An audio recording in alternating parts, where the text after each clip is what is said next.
Now, Pumagu, that guy, he tried a whole bunch of death spells on me. During the time when I was underground, I went briefly underground where I didn't post on YouTube. Also, narrowed it down to a certain extent because he couldn't find me. But he kept on doing spells, like basically the kind of witchcraft where you look into something to see if someone is still alive. During the time when I was underground, Mara, me disappearing significantly reduced his witchcraft activity. When I returned, he was activated again in his witchcraft, Mara. So as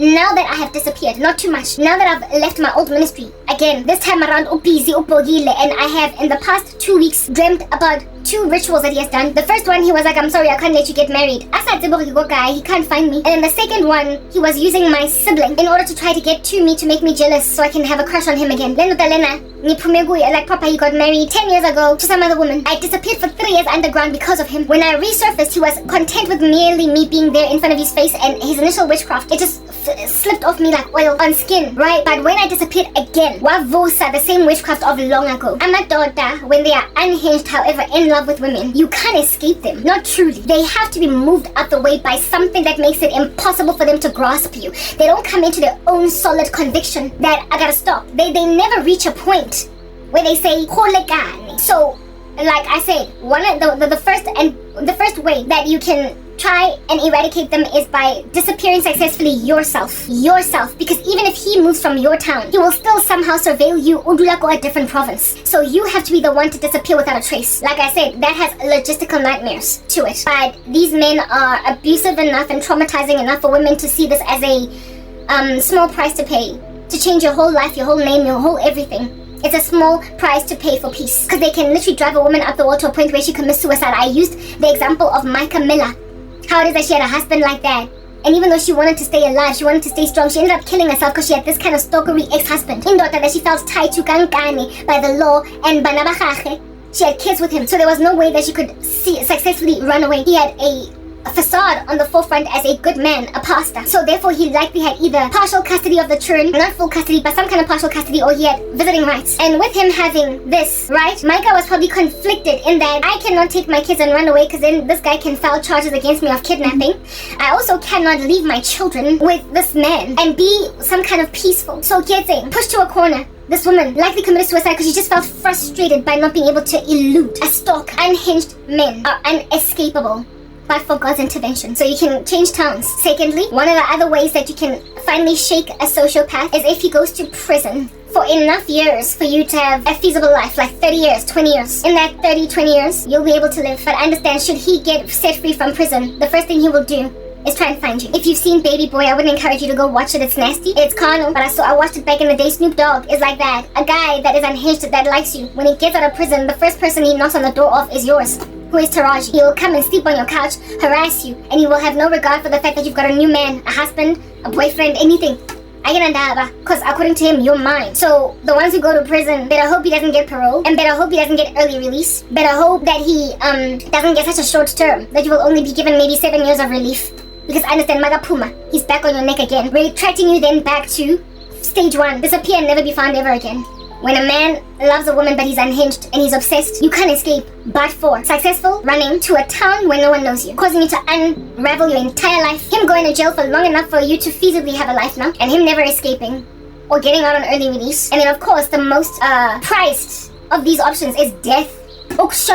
He has to die. That is, to me, by far the best, because this one, I don't gotta leave the town or the city. I don't gotta unravel or uproot my entire life. And also, this bugger, the dude in the US was out of jail, and in the beginning of him being freshly out of jail, he was harassing his ex-wife. Then he met me, and the ex-wife was given relief because of me. So maybe that's another solution for you to overwhelm a stalker, right? Him find someone else to stalk, him find a new interest. And this is unfortunate, you can't wish for this, because who wants this on another woman? Who wants to find themselves in this position as another woman? His ex-wife was scared of him. She fell pregnant. This woman was so scared of him that even though she wanted a divorce when he was in jail for the second time, she didn't ask for one. She just went and lived her life and had babies. That's how divorce papers. That's how unhinged this man was.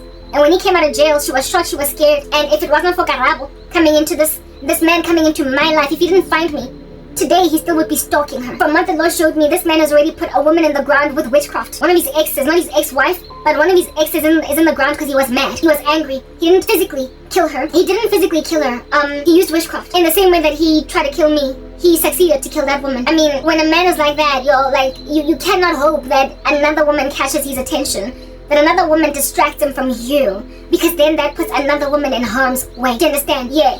So he either gotta die, you either gotta move, he gotta go to jail, or he gotta die. And in an unfortunate instance, you might be let go naturally in Jafela because he moves on to another woman. But they don't let go, they feel entitled to women, and so they're but dangerous that way. So seeing as amadota that you service are obsessed with me, baby girl, I ran from my old ministry to flee from the one from the US and from the one from South Africa. And from all the others I didn't know. I call them mama dada pecking at my feet. I get woodpeckers, flies flying around my nose. Yeah, I fled, like moving from a thriving inner city Johannesburg to live in some quaint, boring, tumbleweed rolling through it town in Limpopo. How I'm drawing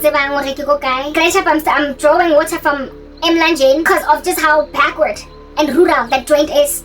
But I'm cool to be out here living that kind of foundational, rudimentary, basic, simple life just so I can have peace. Because this guy also and I ran and I went to a quaint town in Limpopo in Hlongwane, somewhere buried in the ditches of some remote village in the Eastern Cape. That's me. That's where I'm at now. I'm not my subscribers. I'm not my views. And since I'm being searched for that paraphernalia.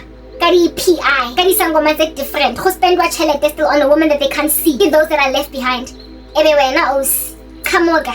Hopping like a kangaroo. Bese wena sisi induwe. Uzofika la emgaqweni ubounce udelela njenge bogart. And then give my content, my new YouTube channel, my credentials, my URL, OC. The police that you are dispensing to occult practitioners that now have, a feverish, violent. It's giving tsetse fly dengue fever. Yeah, it's out here manifesting bubonic plague. You then give these diseased men my new details, and every time I post, you let them know Karabo's posted. You put gender-based violence. There is a girl in South Africa, she looks like she could be in matric or grade 11. Because this country's so crazy with GBV, she innovated some technology that you put in your ear, that should you get attacked in the street by one of these GBV randos, it'll take a photo of him that if at least you pass away, the police will be able to extract footage from this device in the ear and see who the person's attacker was. But then you're already RIP, but at least unlike Peggy Tele's lackluster fallen forensics lab that is no longer doing justice to GBV victims, at least this time around you'll be able to see this attacker literally attacking you. Snap. If our nation has gotten some pretty intelligent, gifted teenagers in high schools, science fair, science weekend, science week, innovating something against GBV. It says a lot about this country. Where when little girls in high school are out here innovating how to eradicate GBV and you're proliferating it. Honey, don't you see that the thing that I said about you being subjugated to the tyranny of vigilantic justice is true? Don't you see that don't you see that you're gonna get necklaced? Don't you see that don't you see that machete and burning torches? Molotov cocktail your house. Don't you see that that's gonna happen? If our teenage girls are innovating science fair, science week, something to eradicate GBV attacks, that is our country. You are a woman and you are helping Amatotalawa. That's why you want me to slip through the cracks. I'm sorry, it's not gonna happen. You are going to be lambasted unless and get on the right side of history, Mara, you won't. I get something very unique. So therefore, in that other video where I was sharing how to escape sociopaths, I made it clear that to keep relocating from one town in Limpopo to another one in Eastern Cape forever from abusive men that in the 21st century all love witchcraft, so they can't even come out from that demonic possession. You can't keep running. I said that you can't keep running from Lama Totalawa, Guba, in nonsense, diapered, like in soiled diapers. You can't run because alright? You cannot hope because good is called evil and evil is called good. This little monster, Wako America, was in Danyani. The wife was safe against him. He was supposed to be there for a minute. And then COVID-19 hit. And they set free a whole bunch of prisoners in the interest of social distancing. And this dude was among the little fanged beasts that out here strode across fields in the US and landed in the backyard of this lady. And then Karabo distracted his attention. And so now he looked at me. They set him free out of jail, so you can't trust that he's gonna stay in prison. They be out here giving rapists 3-year sentences. They be out here giving Sandile Mantwe a mere 20 years. What the heck? Like as if though? So after 20 years he's not still going to be a murderous psychopath? That is what's going on. They don't get nearly as voluptuous prison terms as they deserve. So uzophuma umuntu, and you know how time flies, hey? You be out, you're married. This time you've got a 16-year-old daughter and a 21-year-old son. So you are old, and this guy will still be like, but you've always been my first love. Go graduation in your 21-year-old from varsity. And out here, have a conversation in passing with your daughter. And your daughter will be like, there was this man. When you find out it's the guy from long ago. He's out of jail, and now he's letting you know that he knows where your kids are at. So, I mean, really and truly, if you can't trust the prison system, yeah. The other one, Lifu, I mean, who's gonna kill this idiot? Who? If you take those matters into your own hands and make like self-block tango, honey, you're gonna go to prison. Even though you might say, like Cindy Mankela, even though you might sing, he had it coming, he only had himself to blame. I didn't do it, but if I'd done it, would you say that it was a crime? It was a murder, but not a crime. You're singing cell-block tango, but are you not in a cell block? You're in jail. Do you understand? Your life is gone because you killed a man. What is the point in Zubina Mama? I just killed a man. Hey, Rihanna, I just shot a man down in Central Station in front of a big whole crowd. That takes away your freedom too. So seeing as you want freedom, you want a life, you want to raise that kid so she can become 16, you want to raise that boy so he can get to 21 and graduate from varsity, you actually want to have a life, right? You can't kill a man, because even in claiming self-defense, it's going to be, basically the burden of proof is going to be on you, and if you don't succeed with good counsel to convince the jury, we don't have juries in South Africa, right? To convince the judge, if you can't convince that you are in self-defense, you're innocent, and if you can succeed to get a good lawyer in this country, which is hard to come by, because they are hiding all the good people in the country, you're not going to succeed to basically get this guy to walk after massacring him.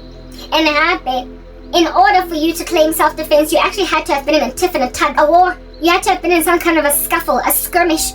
You had to have been in some quarrel. You can't put yourself at the harm's way of basically provoking a man to lay his hand on you so you can kill him, because men are stronger than us, so he's gonna kill you first.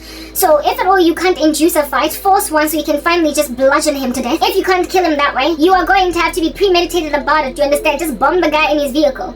In which case you are, self-block tango. He had it coming,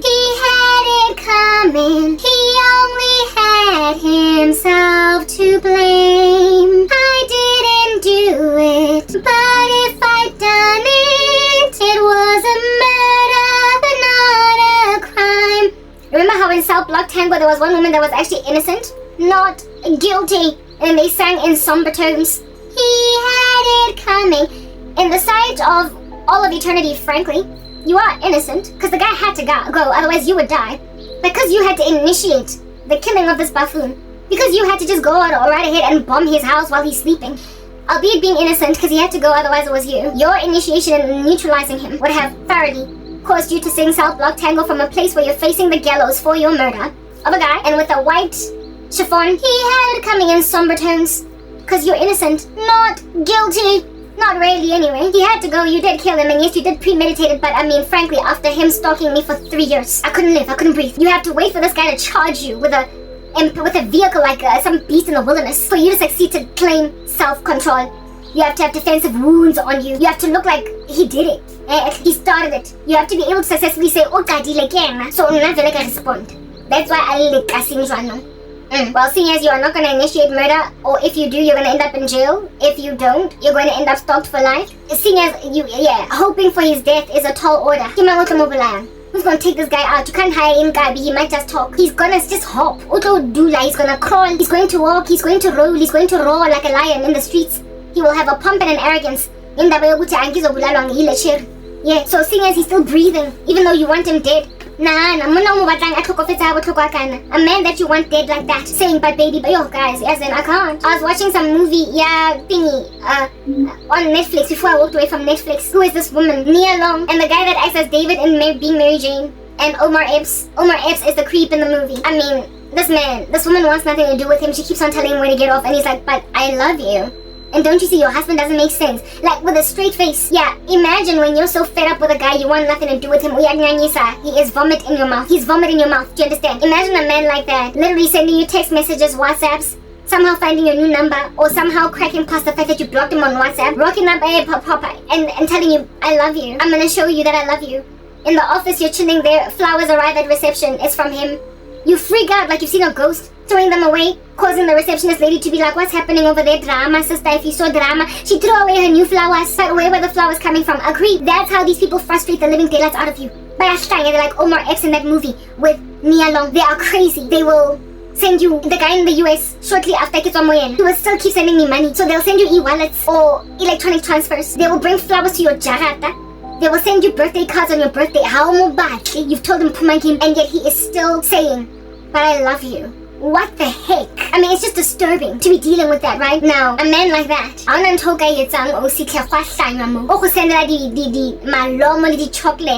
Never mind disgusted, but you're scared for your life. And if God does not exist, there's no way out. Don't you see? Because if he doesn't strangely die because somebody took him out, you're gonna have to go to jail for killing him because you want a peace and sing South Block tango, or you're gonna have to put yourself in a position to provoke him to kill you, so you can have defensive wounds and so claim self-defense. Or you're gonna have to hope some other woman is met with his dagger rather than me, right? On that day you're not loving your neighbor as yourself. Or you're gonna have to successfully evacuate your city. Or you're gonna have to hope that he goes to jail for life and that the prison system does not one day just malfunction and him escape. Otherwise you're done for. So seeing as there's no shaking a stalker, because we all know the worthlessness of, what do they call this? Restraining orders. There's a restraining order, he defies it, and you're dead with the restraining order, right? Like, who cares? So seeing as restraining orders can't do anything for you, and seeing as we're not living in that, is it Ethan Hawke or Mission Impossible guy? Pre-crime. Seeing as you're not living in a world where pre-crime is a thing, just because he contemplated killing you, he goes to jail. Yeah, you're not living in a pre-crime world where a man can die because he's planning to kill you.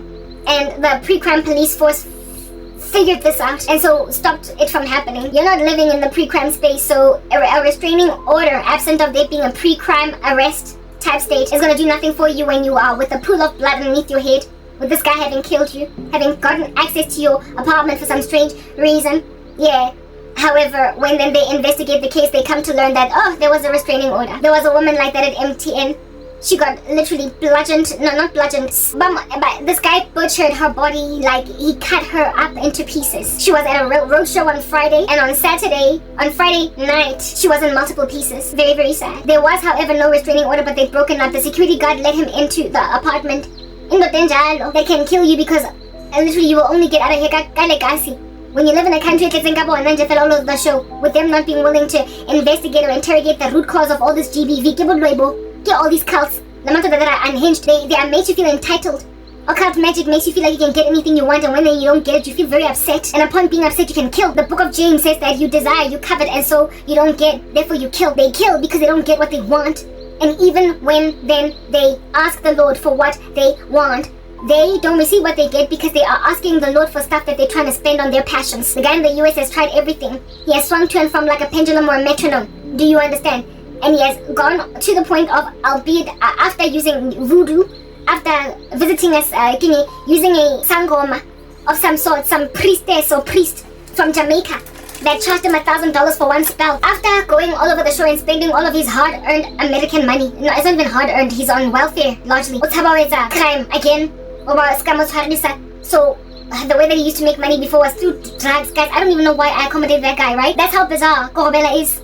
Okay, I accommodate them with 20 stats and you will still look at him with squint eyes. So he went and grabbed his welfare check and paid a Jamaican sorcerer $1,000. When then that didn't work, he thoroughly put down all his witchcraft, his paraphernalia, washisa, hoping to impress God, and then started to ask God for my hand in marriage. Okay, God, you give her to me. Please, I want her, I love her. I'll take care of her what? Okay, fine,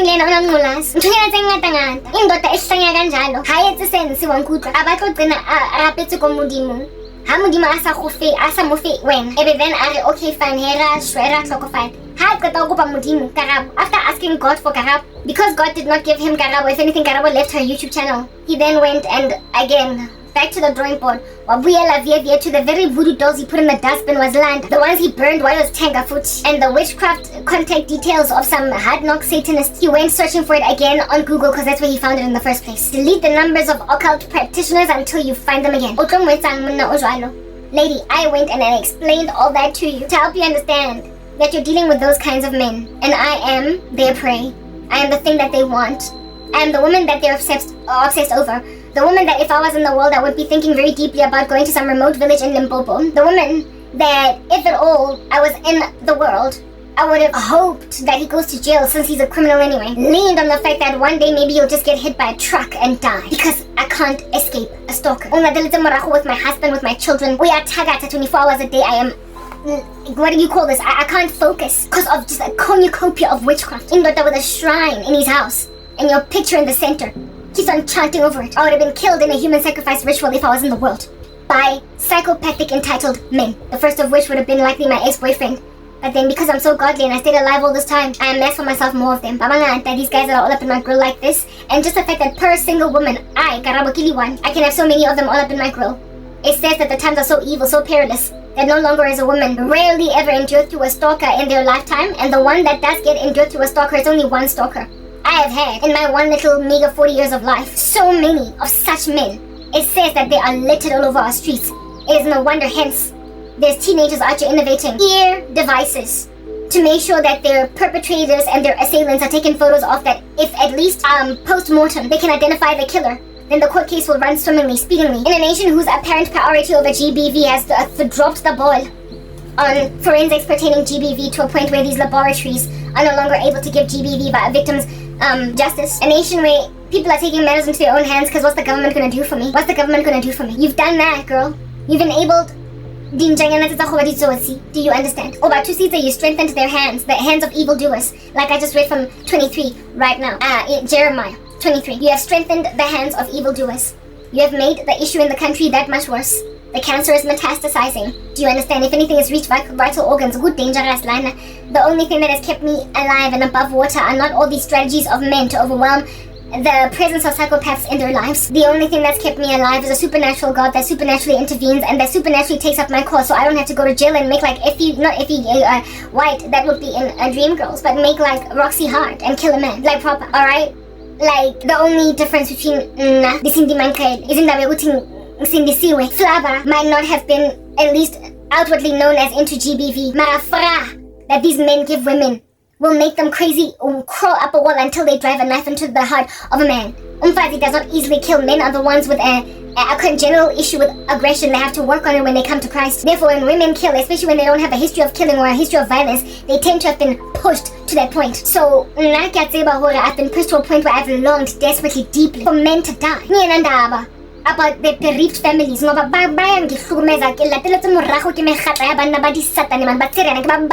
ase ke go batla go sendela malomo keng, ha se ke go batla go etsa needs analysis mo jarateng keng, ha se ke go batla go sebisa koloi ya ka keng, ha se ke go batla go rentela apartment keng, angikufuni ndoda uyanginyanyisa kodwa ufuna ukungibonisa that he can change that. I mean, that bugger is unhinged. There's nothing you can do. Only difference between Cindy Mankael and Karabo is God, and I've been saying it over and over again. You, however, are standing in the way of that God. Wena Matlakala Lorraine Wako YouTube. You are literally sitting on an empty casket waiting for a woman's body to dive into it. Moba, you are enshrined by nothing but Mamela Mona. Anger is overwhelming and fury is a flood, but who can stand before jealousy? Umona has made you throw umfazi to sharks. Ama sharks awazonda wena self. You don't have feelings of endearment towards any of these men. Ubazonda with a purple hatred. It is seething, it is orange in color right next to purple. Because the enemy of my enemy is my friend. I get you are telling yourself that Karabo is my enemy and you're her enemy. So sonke ndawonye so sebenza part. Abago khatatsa keng ene hape o khatatsa le kitaba na le morning sickness. Bagmithisil bana bantso dipizo matha mo strateng o ntse go bala le bona in rituals ba go thusa ka tšhelete that have guaranteed you safety in the future. One of them has put a baby in your stomach. You don't know which one. And now that you are pregnant and likely exhausted and the hormones going awry, you just want to live a life. Like I said, Watlobina rockabye, baby rockabye, I'm gonna love you. You just want to live in pilo and normal and raise your, from what the Lord has shown me, son. It's giving blue balloons, right? That's how I know that it's a son. Kiboni, a vision of like blue balloons. So, bana wana hao, wamshiman, jaka baby daddy what thing is a prolific Satanist like you because that baby was conceived in a satanic ritual. I get a chance, Lontana, except if God raptures it from the womb or raptures it out of the womb freshly, or you turn a leaf and decide that you are going to raise your son up in the admonition rather of the Lord, where there is a huge congenital defect that this child will be born with called inclination towards black magic. Because mama was a witch, daddy was a witch, heck, the baby was conceived in a satanic ritual. Please go and listen to is John Ramirez testimony. That's your son. Potential. Parents dedicating that kid to Satan from birth. Both of them occult practitioners. Miraculously redeemed by God because he flew over during a, what do they call this, astral projection session, flew over a church, and the fire of prayer was so hectic there that he fell to the ground. Like many of these occult practitioners that are found my deep where all of a sudden they fell in a shape-shifted body, or in witchcraft paraphernalia, naked, outside toilet in some neighborhood, and the villagers encircling him. A similar thing happened with John Ramirez, but instead of falling on top of a house in the Kasi because his witchcraft was interrupted in the middle of astral projection, he fell into a church and they prayed over him, delivered him, and he got born again, and now today he's a servant of the living God. There are some who argue with his redemption truly, but his story for me is compelling enough for me to use it to help you understand when you keep on making babies in Satan, when you keep on doing satanic rituals, visiting the Sangoma when you're highly pregnant, when you as occult practitioners decide to sleep with each other, you are producing a John Ramirez, and unlike John Ramirez, your child might not even get born again, because absent of that man flying over a church in an astral projected state, because he was dedicated to Satan from birth. So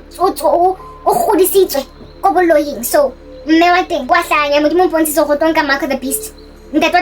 Satan is how to break your finger among them oiling how to John, maybe even the version of John that doesn't get born again. So Jaka how Bakalbina, Rokabai, baby Rokabai. Understand that like my brother that I gave the name Tepo that passed away in a gunshot from a gunshot wound. Go Helen Joseph, I saw Pating a week before he was given a warning. You will lose a son at just the age of 22 because, I mean, why did you steal a husband from a woman that was the baby mama, and the husband of which that you stole? So when I'm Shimani, growing up with a dad like that, with a single mom, ends up in Jefela despite so much counsel coming from all over the streets of Soweto. Even though his wounds were dressed by his mom and his grandmother a week before, that happened to my brother. So the boy in your stomach right now is potentially my baby brother, somebody that's gonna give you joy. Do you understand? As umama that has lost a child, because by number producing in these conditions, I don't know what's gonna give over there. It can come out black, come out white, come out pink or purple. It can come out oblong, square, round. Mara, you can't tell what's coming out of there. You have set children up for failure. Do you understand? So absent of the Lord, taking that child, rapturing him with us, because who's either 2 years old, little Jefela, too innocent to be condemned, or still in your belly. If the Lord does not do that, this kid already in Jefela set up for failure from the get-go. So if you think it's going to be the brightness and the joy of your life, you are naive. If you think this kid is going to be the brightness and the joy of your life, you're naive. He might be the bane of your existence, just like my brother was the bane of everybody's existence. I do in and out of jail, out, even though he was a bright star. Asana 7 in Japan, only at the age of 6 and 5 when they're still delightful. Mara, as soon as a little preteen, a prepubescent, lights out. After all, mom and dad made him in a satanic ritual, and mom doesn't even know which among these men is dad, except maybe after years progressing you start to see the features of this kid, then you can figure out out of all of them, good job. Well honey, you who are putting me at the mercy of all of these satanic men, mara also Anarotla, it's a dintho tsa basadi jwang. O busy o ntse o dutse sefubeng mosadi o mong. Ba tlo go vemba, ba go bambe hostage, ba go bambe nkunzi. Likely still demand certain rituals from you o ntse o le meaty. Mpa e gola sentse le ba go batla dintho. Ka nako teng dark circles mo matlhong. Walking around with khathets, we getting waddling around like a duck in the office. No matter you're heavily pregnant, and they're still expecting you to sit on the chest of Karabo, blocking a YouTube, barriers to entry, messing up with settings. So literally you are piling onto the baby in your stomach all these calamities. Not only did you conceive it in so much sin, you are piling congenital defects on it with all these rituals that you continue to do while pregnant. The Lord showed me some years ago what happens with kids with parents that are into occult rituals while they're pregnant. It's like dope moms, coke moms, crack moms, or moms that are always smoking cigarettes. Babies be Archer getting born with addictions. They have to be weaned off, they have to be enabled. And the story of that 8-year-old Archer walking around with a cigarette he's been smoking since birth because he was addicted thanks to mom smoking like a pipe pretty much all throughout the pregnancy. And then this kid now has got a cigarette addiction only at the age of 8. Because what can we do? We are cool when agapem. And then there was another story of a little girl. When I was in primary school, this one guy came to our school to speak to us with some pipe in his throat, and he kept on pressing it and speaking through it. He had throat surgery because he had throat cancer from smoking, and he was coming there to warn us against smoking. Weirdly, I still went and smoked at the age of 16, but anyway, whatever. This man rocked up at the school, and one of the stories that he shared was of a little girl that was always sick. However, they discovered that every time after her mom smokes, she goes to the ashtray and eats the ashes. When taken to the doctors, then it came to be learned that this little girl was addicted to cigarettes, and so they gave her little cigarettes. And that's how the kid came out of that state. Like, properly speaking, It's destructive to children, like you would imagine. If you keep on smoking, taking crack, taking cocaine, taking whatever while you're pregnant, well, when you do witchcraft spiritually, you are literally as destructive to the baby in utero as a crack mom or a cigarette mom. You are giving a child an addiction that they're going to get born with and so have an inclination towards it, such that at an early age, you're going to find a child out here eating ashes out of an ashtray or smoking cigarettes because they've literally had to make one for him, and only at the age of 8 busy dragging on more cigarettes a day than some geriatric. So I mean, what does a child born with that congenital defect do then spiritually when both parents are Satanists? It's giving evil on the school playground. It's giving sword killer. Remember that sword killer from around these streets who some years ago, prior to this extreme violence in schools, took off? It's like he was the catalyst, the initial starting point. He killed another kid at school with a sword because he was listening to heavy metal music that was heavily satanized, and then upon being influenced by demons that way, because now I've come to learn that it's demons, he then went to school and literally sliced and diced another kid in school with a sword, and so he was called the sword killer. Yeah, primary school kids. That's what all of your rituals can ultimately produce in a child that is born. A sword killer. Do you understand? A kid that one day you get knocked on, you get marched into the offices of, ma'am, please come with us. Your son has been arrested. For what? Ubulale a fellow student in school. A girl in school. He beat a child until he was concussed. And now he's in a coma. We don't know if he's gonna make it. My child? Yeah, but you had to have known that as a parent because there are passive-aggressive tendencies in him. He's got a severe case of ADD that is not normal. That cannot be brittled with Ritalin. He this, he that, blah, blah. He's seen many behavioral psychologists. Every so often, I'm tell mo plating. Onzo piping hot o chesa. I'll tell I don't want motoho to take the Kellogg's cornflakes. And you have to change his uniform because of her having spilled porridge on his shirt. Put new uniform on him. And 3 weeks later, he's killed another kid in school. He's cut the hair of some girl escolating. He has stabbed a student that is in hospital. That is what you are producing in children with all of your occult rituals. Buttons red go YouTube throughout your pregnancy, having conceived that baby in all that occult ritualism. So your little rocker, my baby, rockabye, I'm gonna love you. Irrelevant, baby. You just have to wait until that kid turns 12, 13, and you're gonna see flames. And even before 12, 13, there might have been behavioral issues from 2, 3, 4, 5. I said no man, they kind of withdrawn, go crashing. I mean, we're not one of the demons because of having inherited them from parents, could have paranoias that would then ostracize him in school, cause him to appear like he's got a psychosis. That is what you're literally trying to do to your son. So there will be no joy in that child. And like I said, unless the Lord raptures that baby, or in the womb, or out of the womb, or unless you repent, I'm gonna gamba for all of you. There's no future for all of you.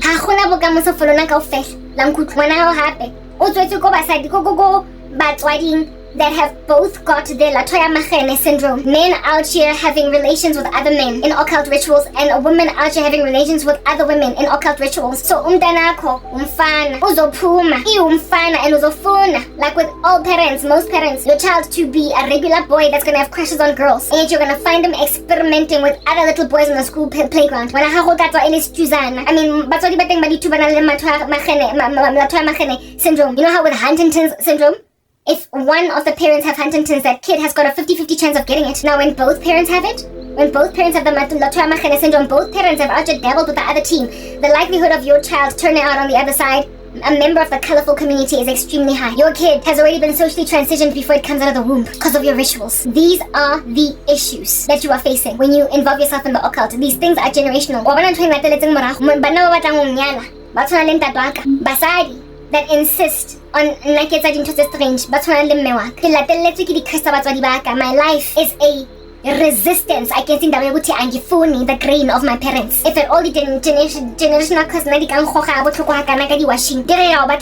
to a point of a woman missing out on 10 years of her life. If the righteous are scarcely saved, what then for the ungodly and the sinner? 1 Peter 4. If the righteous are scarcely saved, if of the bondage of our parents, Nina, your children are definitely going to be abatagati in Jengan. Your children are definitely going to be gay in Jengan. Your children are definitely going to be Satanists, like I said, in Jengan. The thing about kids, you know how sons, especially, both parents are tall, but the sons will come out looking like, ew, the Eiffel Tower. Long story short, kids tend to be a bigger and better version of their parents.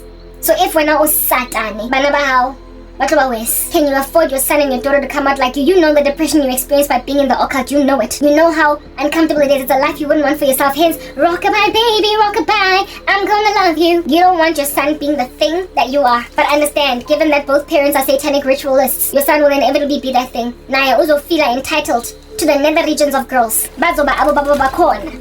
Gu impossible to escape these things. But for God. So, seeing as Mina, I have given my life over to the Lord, angaziwa uhesha kangaka again, we are foster. Utetseka tlhoriso ona lengkane. And then now I'm not gonna bite. Marabana boba tusang. I told you how unhinged men are when they are obsessed with a woman, and especially when they use magic. So if these men if they will never ever leave me alone, which literally they won't, okay? If these men will never ever leave the pipe dream that they have about me, I knew sure they are trying to deliver flowers to my offices even though in Gabazonda, right? If they will never leave me alone, it means that you who are a vessel of dishonor to be on my back as a rod will also never be left alone. You are their vessel. You are the thing on which they are walking. You are the carpet on which they are trotting. You are a bridge and they are using you to get to me. And I'm telling you now, obsessed men, especially of an unhinged nature, using witchcraft especially, don't let women go unless they die or go to jail, or unless you as a woman successfully hide. I have tried to hide. I left my old channel and came this side. You're feeding them information as to where I am located in what village, sitting under what hut. And now that they know where I'm at, they are literally encircling my town and my village, trying to make me partake in sex rituals, orgies. Leave Jesus, stay with Christ, but be with me. Put me on the rap sheet of women they've slept with that have got acrobatic tricks in bed. Make me a one-night stand. Trick me with a rapid test claiming they're not HIV positive. Just a cornucopia of issues that they have. Anticipate that I will accommodate, seeing as they're HIV positive, the use of condoms. Even though I want a man that's got a clean bill of health, period. They will keep on innovating, going back to the drawing board, seeing what they can do, seeing what they can do, seeing what they... You are the vessel to get to me. You are the thing that's always going to give them access to me. If I were to pack up my bags and move to another YouTube channel, you would be there to let them know. Yesterday I was so frustrated by these men out here taking out e-squinch on me that is unsquinchable that I thoroughly thought about posting now on Gab. Gab. Essentially, environments where these men are highly unlikely going to be found. And Gab is Christian, very, very Christian. So even though it would be hard to amass for myself an audience, at least I'd have some kind of peace morally. After some time, the occult ritualists would stop. But then the Lord said to me, on that day, if you quit, you're gonna be like Martin Luther. If you leave and go to Gab, you're gonna be like Martin Luther. He left because he got tired of affliction and persecution, and he got intimidated and scared. He left the Catholic Church and the papacy and said, fine, I will concede. But the burning fire that I've put in you and I've called you for a job will keep on burning. And so eventually you're going to, you've got amaroi miri underneath your bum. You will get up out of bed and you will go back to where you were supposed to go. You will preach anyway. To Nineveh, you will speak as Jonah. To the Hebrews in Israel, you will extract as Moses. You will do what I want you to do, even though initially you either stutter or you say no. You run to Tarshish, or you make like Martin Luther and abandon the mission I've given you for the Protestant Reformation. But then the next week you're gonna rock up and knock a letter on the door of the papacy and tell them the 5 solas: sola fide, sola gratia, sola deo gloria, sola Christus, and sola scriptura. Scripture only, for the glory of God alone, by faith alone, in Jesus Christ alone. And like I said, scripture alone. I don't know which one I left out over there. He basically knocked the 5 solas there, saying, I don't care what you gotta say, your Catholic doctrine is unbiblical. And continued with his insistences until what we know now today as the Protestant Reformation became a whole feverish thing. He was one of the biggest fathers of it, and the most prominent by far, yet there were other men involved in this movement as well, like John Calvin, etc. So the Lord, upon him telling me that if I quit, I'm gonna have the same fire that burned Moses to do what he needed to do, and the same fire that burned Jonah to do what he needed to do, and the same fire that burned Martin Luther to do what he needed to do, is gonna burn you until you come back. Mara, if you come back after leaving, they will know that you were worn out. Men are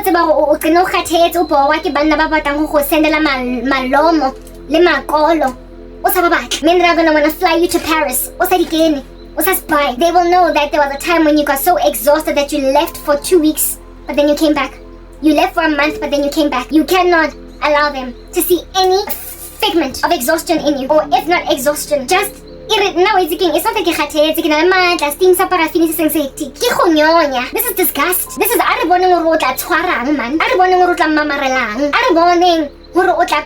in you with your grubby paws. It's not that I'm tired. I have too much energy for the gospel to be tired. I'm just grossed out. And my disgust is invigorating enough for me to literally make a sudden decision like departure. It is rife enough for me to make a sudden decision like let me depart from this environment. Ke bona hore batla nyala eng ka osana se ba borile basna tocho e kileng yona futumeza e kileng yona batla nne ba shebane leng.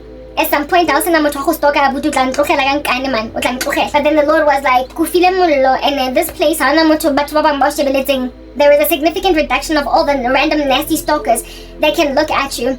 But in spite of there being a significant reduction, there has been a ramp up and increase in attack by people from my old space trying to tether me back, and these random men trying to feel like, okay, now we've narrowed down the perspectives for her. It's only us. I'm literally being chanted and granted outside of Ingati Imina in and of myself. I am the fire in the center of a seance by occult men who think that one of these days she's gonna take one of us.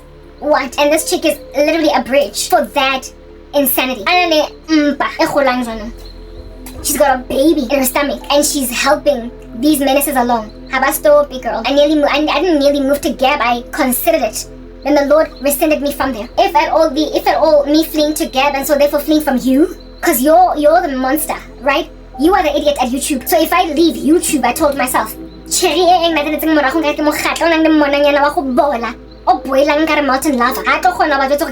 And so blind these guys. I told myself that by fleeing YouTube, I flee you too. Because you are as good as these men, you might as well have a phallus in the center of your legs. But that's not what God is doing. The tribulation is at hand. The end of the world is at hand. Much is pretty much at hand right now. And with all these things being at hand, with all these things being at hand, I cannot post my content anywhere where it will be highly unlikely that my family members would find it once the tribulation hits. And also that anyone at all that can be edified will find it. Here on YouTube, there is still a very strong chance that even though I'm buried, once the tribulation hits, because some of the people that are surveilling me right now will get a shock attack and decide to suddenly set my content free like a bird to fly. And so people can see it. It is also likely that those that have been blocking me could post a video on my old YouTube channel, seeing as they have access to it because they work at YouTube, and say, Karabo's other content is here, and it's got this kind of information in it.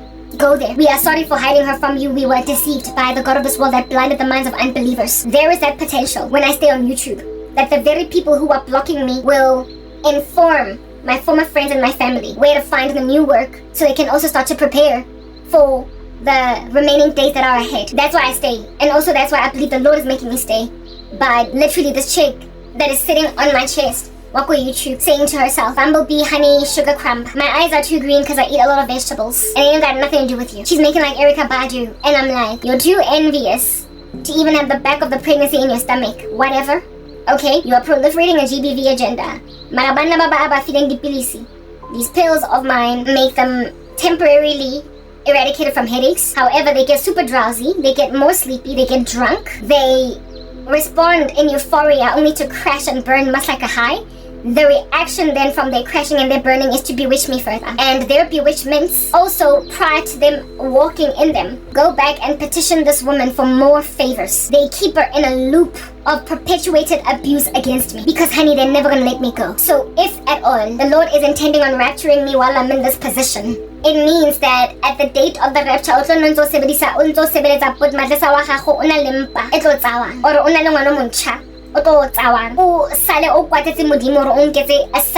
that would have inevitably been reprobate because of batswadi bateng. You are going to find yourself at that point when the rapture commences, not rapture, but when the tribulation commences after the rapture. And given that you're going to be here with all this anger against God, the culminating end result from what the Lord showed me will be you taking the mark of the beast. I told you, this thing is going to kill you. And initially I thought that maybe you're going to go and grab a noose and kill yourself. You thought about it. The particular mode of trying to kill yourself was taking pills. No matter what you stopped because of one of the videos that I did because so just out of sheer fear that I might be right, you stayed alive. But if you stay alive yet not repentant, you will at some point inevitably, you are delaying the inevitable, die again a second death because you will take the mark of the beast. The only shot and the only opportunity that you have is to repent on this side and stop helping Lezinja. Do you understand? Back off. While I understand that Lizzie can easily find another idiot at YouTube to help them. Why under heaven do you insist that idiot be you? You might go, but they will find someone else to shadow ban me again. You might, prior to you resigning from your job from YouTube, set me free to fly like a bird. They will panic, run around like headless chickens and bash their faces into walls and then find somebody else to pay to block me again. Because like I said, a stalker is a stalker is a stalker. Abaspice kill him so they get him fast. The only thing that can make this woman free is if she successfully flees, this man goes to jail forever, or this man dies. And God forbid, this man should find another victim to focus on. And then now, I couldn't even lean on them finding other victims to focus on because there's a lot of them. And so if one leaves me alone, there'll be still another 20 busy. God is my only way out. I told you these men are like pimps holding prostitutes in a brothel hostage that they've trafficked. And I used that movie Salma Hayek to help you understand what in the world is going on there. All I can do is just shoot them while they are impending me, hoping for an overarching raid of the building by the authorities. Their syndicate has to be brought down, their cult has to be brought low. They have to be uprooted from the head of the snake. Otherwise I will keep on getting new minions coming at me. So I'm like energy online thinking about because I'm like that video game pew in a spacecraft out just shooting aliens. That's who I am. I'm just pew. I just keep on shooting, but I'm waiting for exposure of their syndicate to make them go dead. But even if that syndicate does not get exposed, because like I said, we're at a fork, Nineveh or Sodom. If it's Nineveh, good tidings are coming for me. I'm getting set free. There's going to be an FBI investigation. But if it's Sodom, God is going to take the body of Christ, but it's not worth it to rescue me. I've been speaking that in my other video. I won't be able to live any kind of semblance of a normal life here on earth. If, however, it is Nineveh that repents necessarily must mean that there are going to be people that realize that something is very awry, be raised up, and by providence, be whistleblowers until an entire syndicate is unraveled, and so I get set free. And if I get set free in a Nineveh type situation, Chiki, you're going to prison. You're going to jail.